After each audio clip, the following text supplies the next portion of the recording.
So shall I start?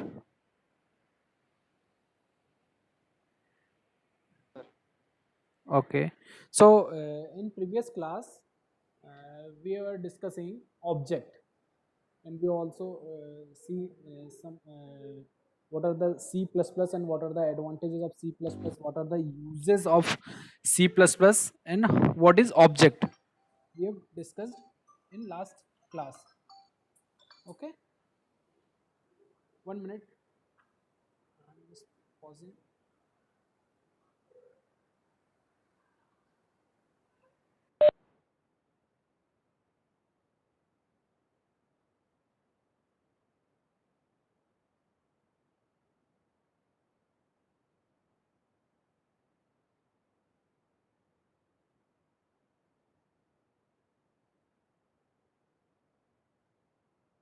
Hello. Okay. Sorry, some call. Okay, so in previous class we have discussed C++, introduction to C++, and what are the area we can implement C++, and what is object. Today's class we have discussed object oriented programming in C++. Okay, so before we start object oriented programming, let's see what are the drawback or limitation of other programming languages before object oriented programming language. So first, what is the need of programming language, or what is the need of language? Language is nothing but just a medium to communicate with other. Like I can communicate to you with use of some language. Means what is the medium which I am using? Suppose I am speaking Hindi, English. These are the language which is medium to communicate or passing idea to one person to another person. Okay, as you know the meaning of language. So computer language is a language which used for communicate with computer. So we have first 1 minute. We have one person, and you and me or human want to communicate with computer. So what we need? A language which computer can understand. Okay. So for understanding a language which can computer is computer language. So we have one person or human, and now this human want to communicate a machine which is computer. So we need a computer language. Computer language. Okay. So computer language is nothing but a language which used for communicate with computer. Okay. But this computer, we cannot communicate this computer with our language. Our language means human language like Hindi, English, Urdu, or Marathi. This kind of language which is can understand only by human being. Computer cannot understand these languages. So computer need a computer language which computer can understand. So we have to, if we want to communicate with computer, we need a computer language. Okay. So this language is called computer language. And one thing,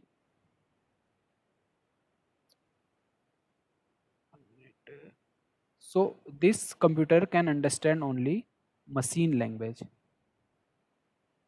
Machine language is the language which your machine can understand, and human language is the language which human understand. So there is a gap, human language and machine language. You want to communicate a body which understand other language, and you, so we need how we can interact with these two body with speak different language. Suppose this is a person who speak Chinese or understand Chinese, and you speak Hindi. How these two body can communicate? With some kind of translator which translate your language to the particular person, and the language will speak in their own language, and it will translate to your language. So now this person want to communicate. So we have to first learn the first way we can communicate. We learn machine language. But machine language is like this: 01011101 in this form. Can we understand this language? Computer can understand, but we cannot understand what is written here. We can understand by just looking. Yes, we can easily translate, but translate is a very complex process. What is written here is very tough to understand by human.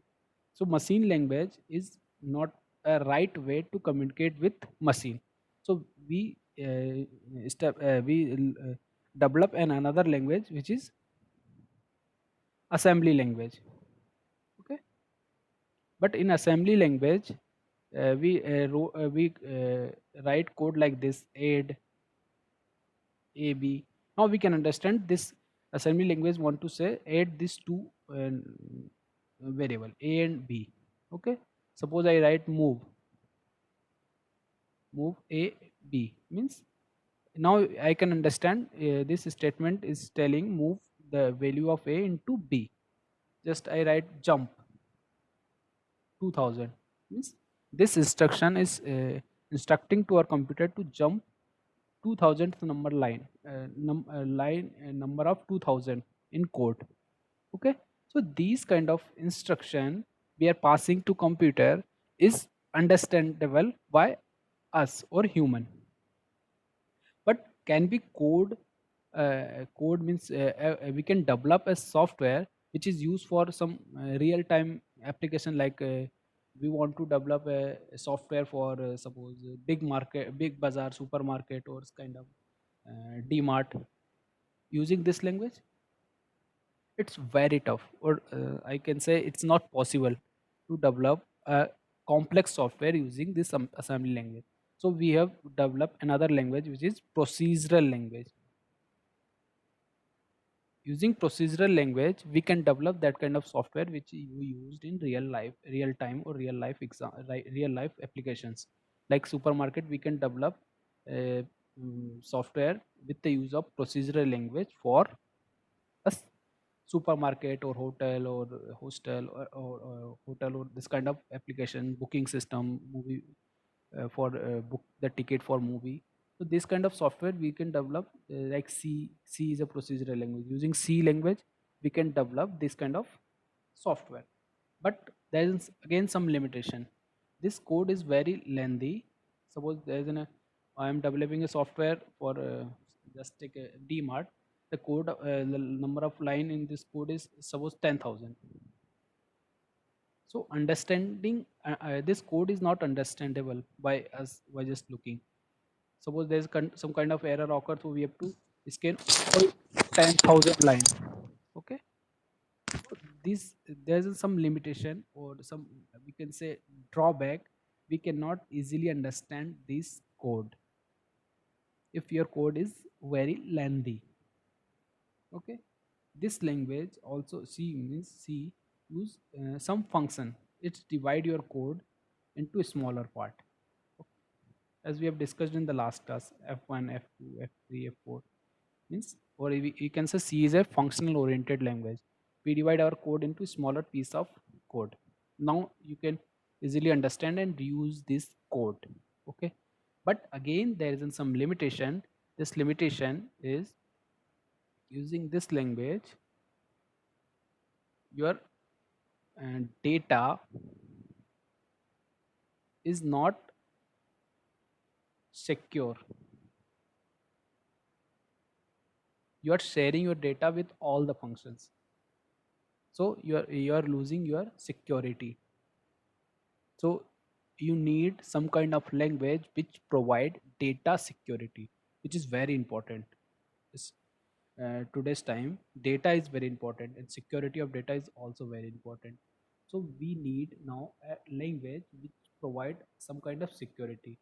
So to get this security we developed a language which is object oriented programming language. This language provide you security with functions. Okay, so our today's topic is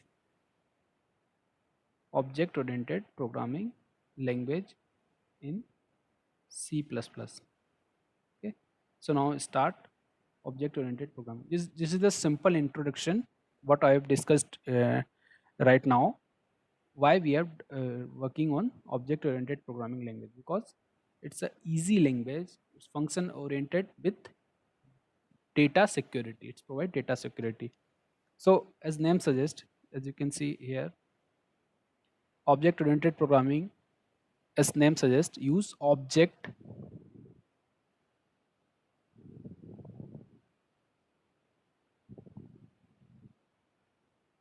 and classes. It's functioning in program. Okay. So what is the meaning of this object and classes? It is the heart of your object oriented programming. Okay. Means if I say your C is functional oriented, C is functional oriented programming language. Okay. Programming language means your programming is around functions. Means you are dividing your code into different smaller functions. Suppose what is the meaning of oriented? Suppose I say this process is a result oriented. Means your prime objective is result. You are working around the result. You just want to get a good result. The meaning of result oriented. Suppose I am taking job oriented. Means ultimately your purpose is job. Okay. So oriented means the whole process is uh, moving around this concept. Suppose I'm telling I'm telling you job oriented means your whole focus is around job. Suppose I'm telling result means your whole focus is around to achieve the good result. Okay. In the same way, if you're talking about the object oriented, your whole concept is around object. You have object and your whole programming is around this object. Means your programming heart is object. Yes, is it clear? So the next line, object oriented programming aims to implement real world entities like inheritance, hiding, polymorphism, etc. in programming. Real world entities means what we have observed around us. Okay, real world, what you see. Okay, like inheritance, we see inheritance. We inherit our parents' property. Your parents' property inherited from their grandparents means we are taking mm, something from your superior means like if your parents what properties your parents have you will acquire. Okay, what's property your grandparent has your parents is acquiring. Okay, so ultimately it's a real world entity. So inheritance we use in object oriented programming. Inheritance, hiding, we are hiding many things from others, like some your personal things, your personal items, or suppose in your home there is many things which you hide from the outer world, your bank balance or other thing. So this concept hiding means just securing from others what you have. This concept we implement in object oriented programming. Polymorphism means many form. A person has many forms. Suppose everything has many form. Each object has many form. Like we talk about the person, your object is person. A person has many form. A person is one time is a student, once he is a daughter or son. Sometimes he play the role of father, sometimes he play the role of mother, sometimes he play with the grandfather, sometime he play the role of employee. So sometimes he play the role of passenger. What his role is play means all the time your object may have different form, different role. Suppose you are and now you are listening a lecture, so you are playing a role as a student.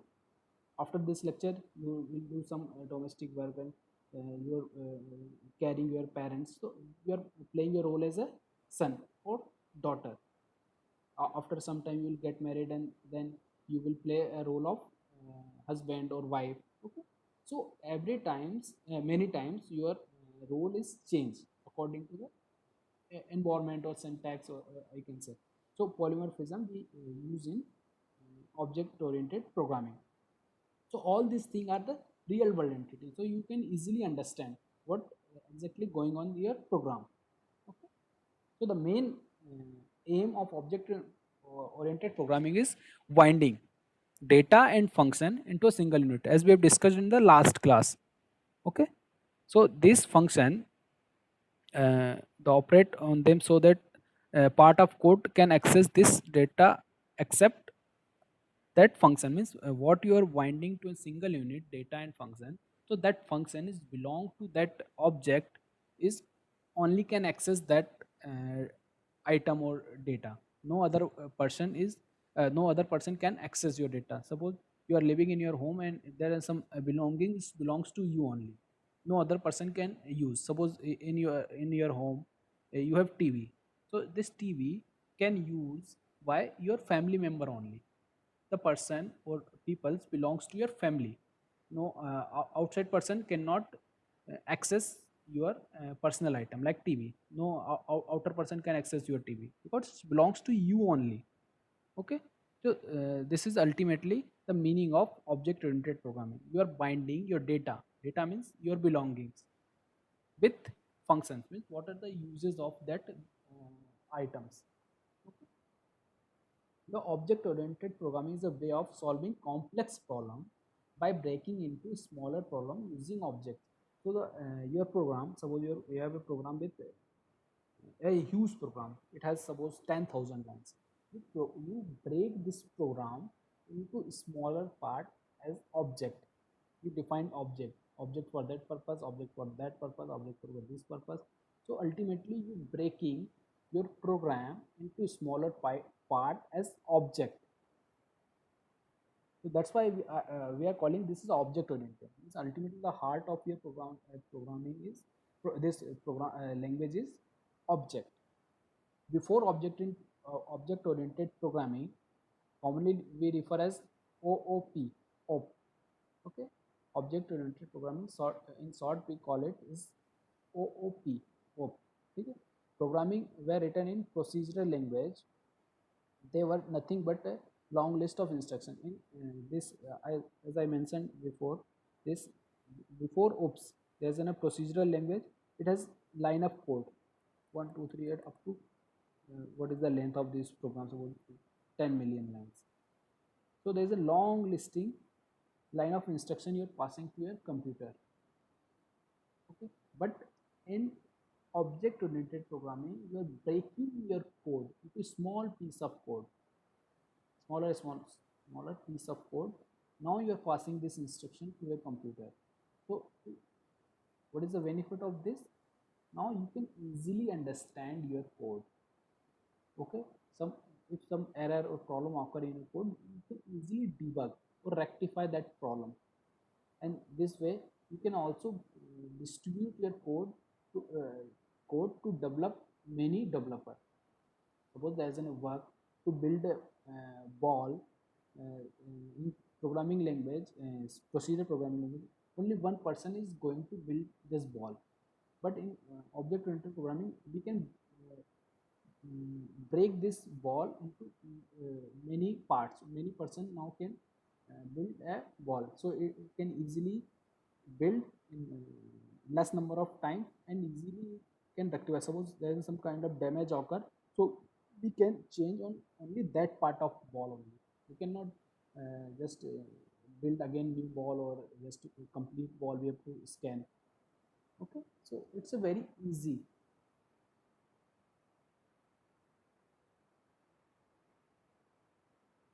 Object oriented programming is all about creating objects that can interact with each other. That makes it easier to developer in object oriented programming, as we can understand the relationship between them. So what is the meaning of this here? We have developed our code into object, the form of small objects. What we have in our program, there are 5 objects.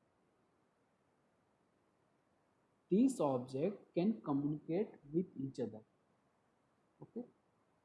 Suppose these objects can communicate with each other by passing the message. We will discuss this part later when we actually implement the program. So in your real life event, there is a different object. Like in your home, there is a different object. You have table, you have kursi, chairs, and bed, and some kind of kitchen stuffs, and TV and sofa. So, and you and your family members. These ultimately these are the object. How these objects are communicate, and what are the relationship between this object? How your TV is relate to you, how you relate to your chair, how you relate to your parents, how relate to your kitchen items. So ultimately there is some kind of relationship. So this kind of relationship is we establish using object oriented programming, and we can easily understand what is the purpose of this thing to other object, what are the uses of this object for the other object. Okay, so we can easily establish the relationship between different objects. Okay, so till this point, if you have any doubt, you can ask. Do you have any doubt? Please ask.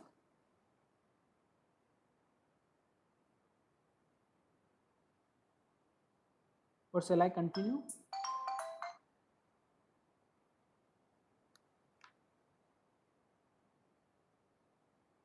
No. Okay, so next is the table content of this lecture: class, object, encapsulation, abstraction, polymorphism, and inheritance. All these are the features of object oriented programming, or we can say characteristics of object oriented programming, or concepts of object oriented programming. Object oriented programming has six important or six features or characteristics or concept. This is a very important concept I'm going to discussing here, and it's always asked in exam. What are the features of object oriented programming, or what are the characteristics of object oriented programming? It has six features. First features is inheritance. We will discuss one by one in detail. The second features encapsulation, object, class, data abstraction, and polymorphism. Object oriented programming has six features: inheritance, class, encapsulation, object, polymorphism. So now discuss one by one in detail. First features is class.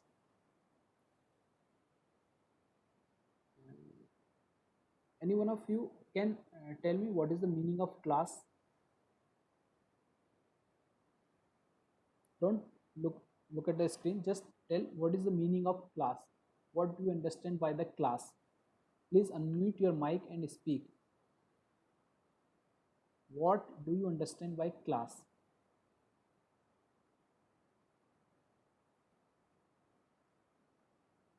Let me pick some randomly. Random. Collection group of students. Yes. Okay.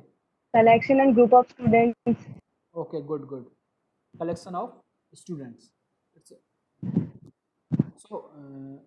class is nothing but a collection of objects. We have collection of object, but there is some condition. It should be some similarity, kind of similar object. If we talk about the collection, it must be a similar kind of object. Like if we talk about the class of students, you suppose you belong to textile third semester.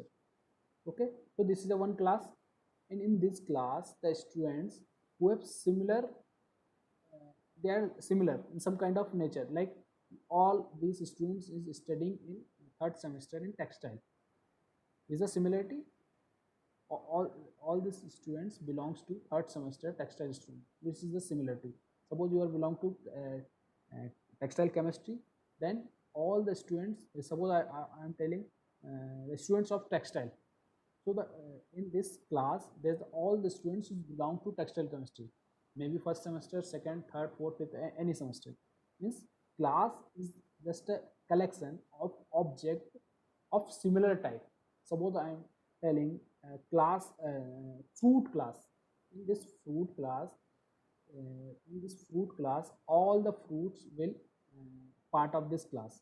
Like it may be apple, banana, orange, grass, pomegranate. Means what is the similarity means what is the basis of this class is fruit. If your object is fruit, then it belongs to your class. Suppose you are making a class of vegetable, when your object is vegetable, it belongs to your class vegetable. Okay, so class is nothing but a collection of object of similar type. And you can see the definition of class. A class is like a blueprint of an object. This blueprint is meaning, blueprint is here the structure. Structure means it's belonging. What is the structure? Okay, structure is nothing but just blueprint, or structure is just what is the structure of your class.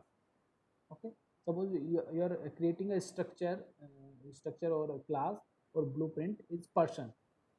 So what is the person's blueprint structure? Person has its name, its age, its citizenship. This is the one. And what are the functions of functions or functions of this person? He can eat, he can walk, he can run, he can dance, he can sing. So all these are the functions of that person.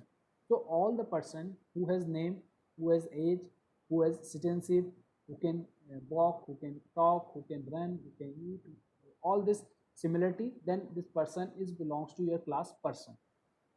So we have a blueprint.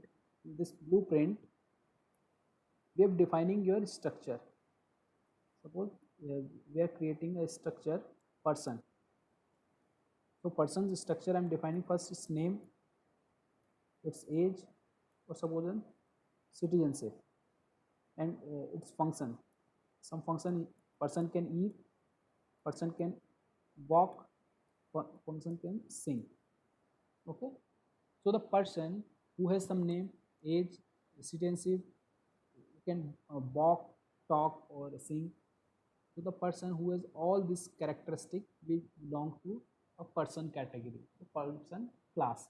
If you are suppose you are creating a student class, then student's name, student age, its roll number, its class in which he is studying, and what are the functions means what are the other functions performed by the students. Okay, so all the students who belongs to this category, when all these characteristic and functions match exactly with similarity.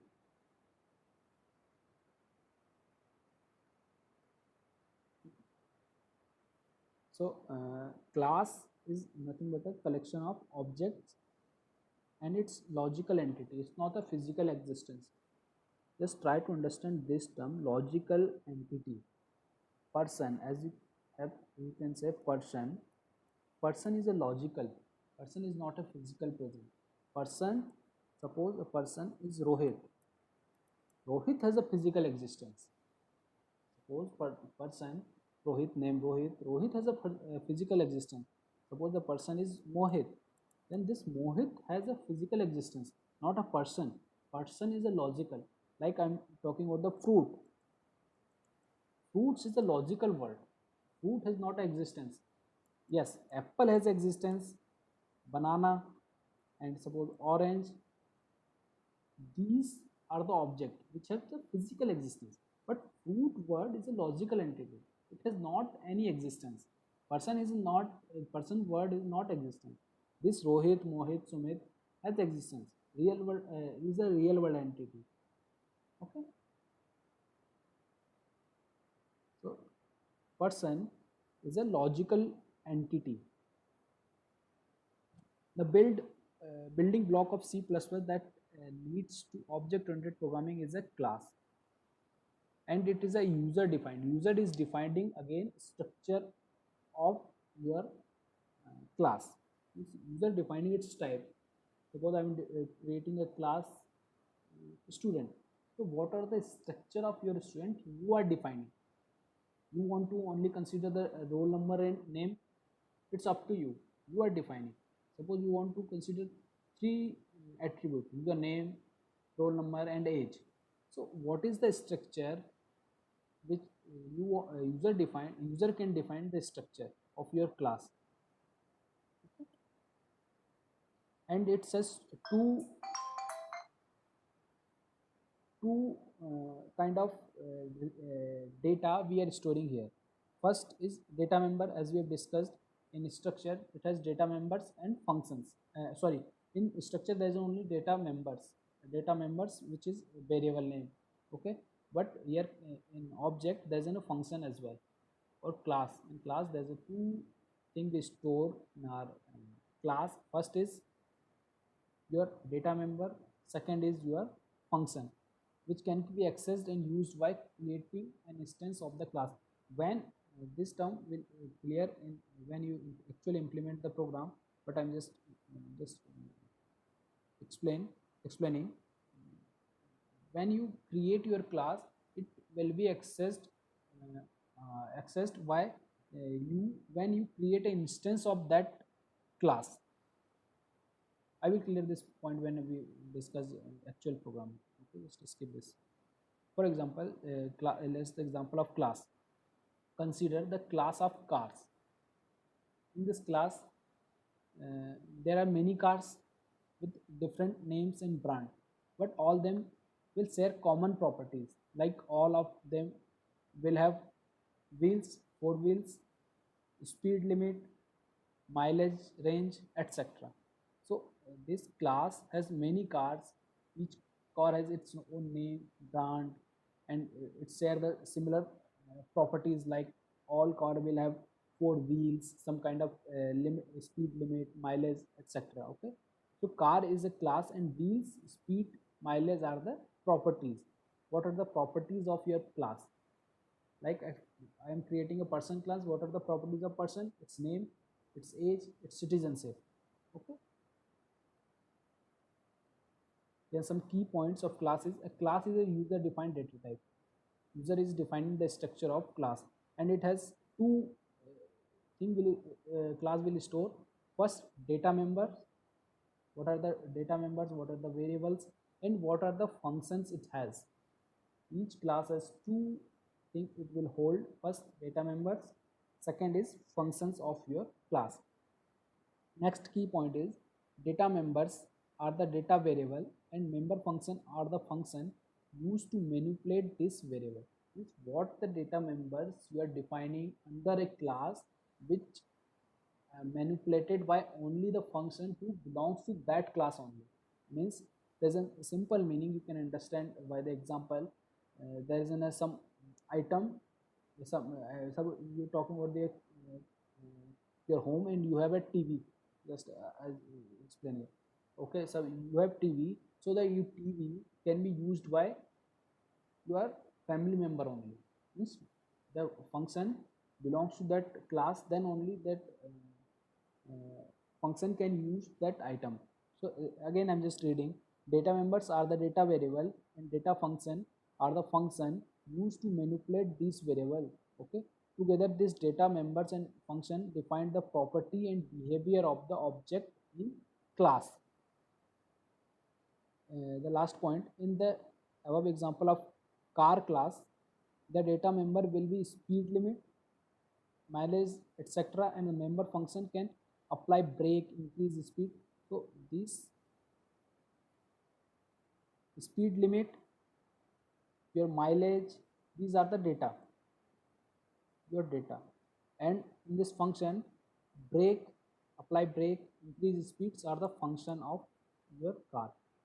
These are the function of your car: apply brake, increase speed, and these are the your data: speed limit and mileage. Okay, or your number of wheels.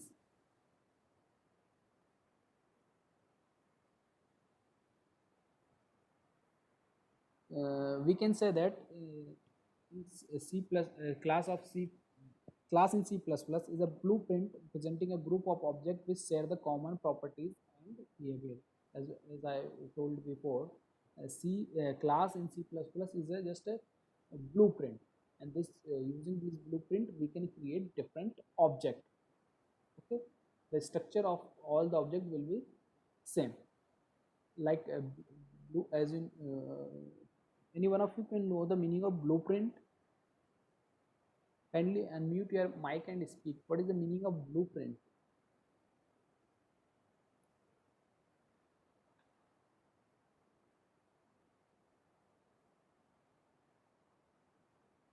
There's no uh, there's no meaning.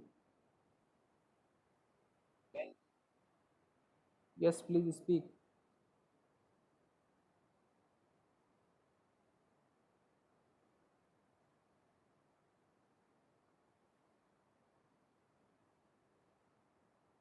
Okay, कोई बात नहीं, ठीक है. The next features of object oriented programming is object. An object is an identifiable identity with some characteristic and behavior. Each uh, object has some identity and it has some characteristics and behavior. Like suppose a car has its identity and it has some characteristic. As you have described, it says number of wheels, what is the color of car, what is the name of car, what is the brand of car, and what is the behavior we can what operation your car can perform. It can run, you can apply the brake, you can increase the speed. Okay, this kind of are the behavior of your object. An object is an instance of class. Means suppose you have a class is fruit, and what are the members of this fruit class is called instance. Like apple is a fruit, so apple is an instance of your fruit class. Okay, like Maruti 800 is an instance of what? Car class. It's because your Maruti 800 car is belongs to your car class. Okay, so instance is nothing but a member of your class. Suppose you are in your third semester TP, there is a student Mohit. So Mohit is an instance of your third TP class, or it's a part of your class. Okay? So instance is nothing but a part of your class. When a class is defined, we will discuss this point in programming. Yes, I'm just reading out. When a class is defined, no memory is allocated, but when its instance is defined, memory is created. Means instantified means you are creating your object. When you actually create object, then only create memory will created for your object. Okay, but when you create a class, there is no memory allocation. Okay, we will discuss this point when we actually implement a program. Okay, so as you can see in your screen, these are the objects.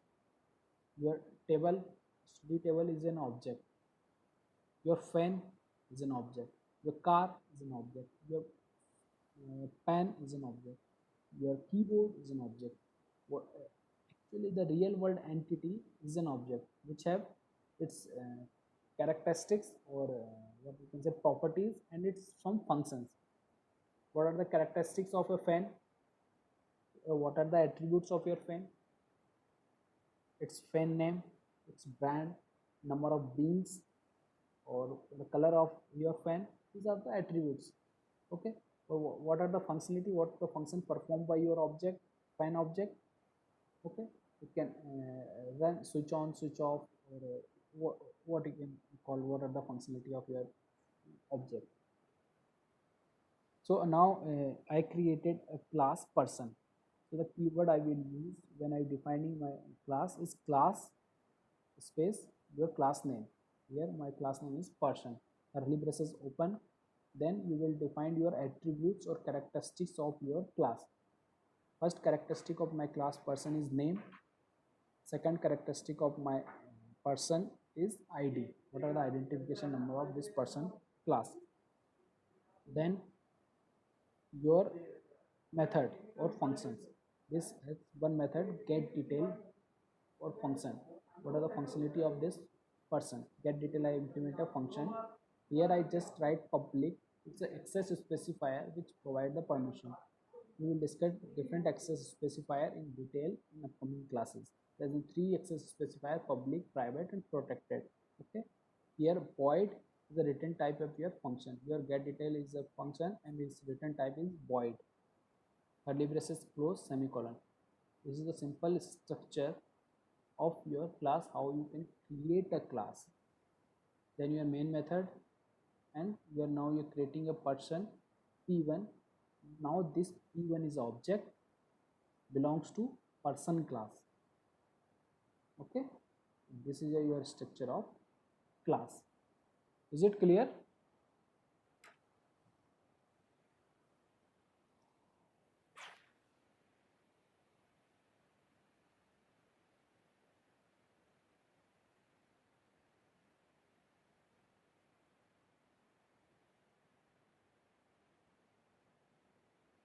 So then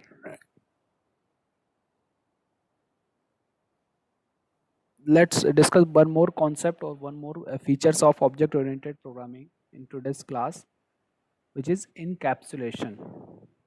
Again, I'm pausing and waiting for your response. What is the meaning of encapsulation? Do you understand?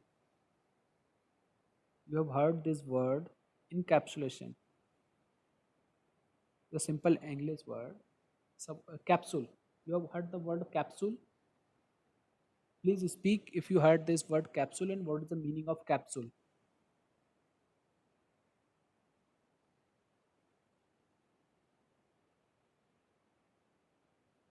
Okay, randomly I am picking some.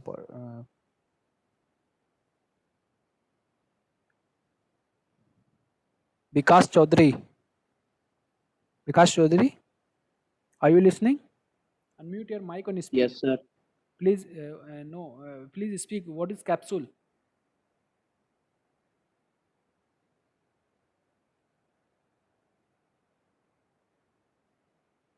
You heard this word capsule? No?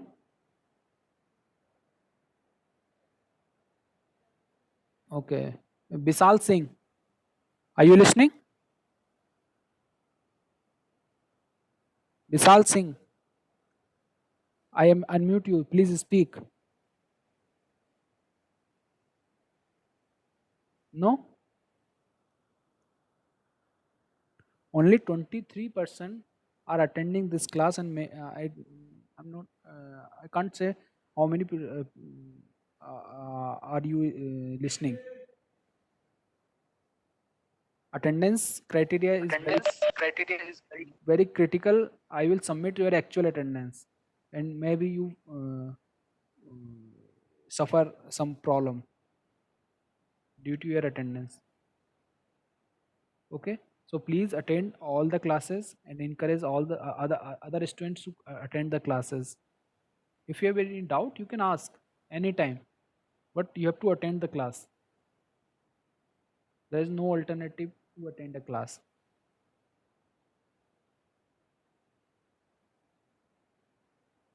If you have attendance less than 70%, maybe you in future you suffer some kind of problems. Okay, so today's class I'm ending today's class. In next class we will discuss encapsulation, inheritance, polymorphism and abstraction, and all these concepts are very important for your exam point of view.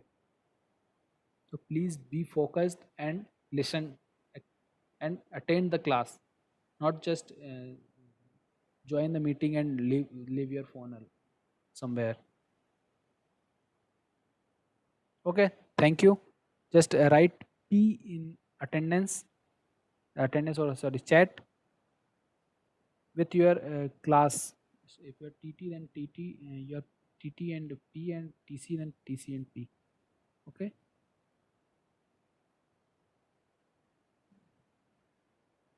और जिन लोगों ने P लगा के चले गए उनकी attendance count नहीं होगी। मैं आपको पिछले बार भी बताया था, जो लोग पी लगा के चले जाते हैं ना उन लोगों की अटेंडेंस काउंट नहीं होगी। जो लोग अभी पी लगा रहे हैं उन लोगों की पी अटेंडेंस काउंट होगी।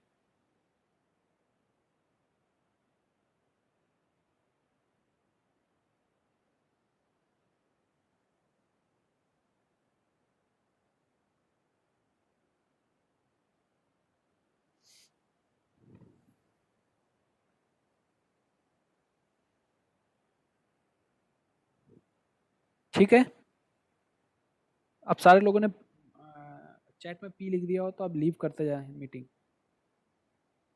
आप लोगों ने चैट में यदि पी लिख दिया तो लीव कर दीजिए मीटिंग।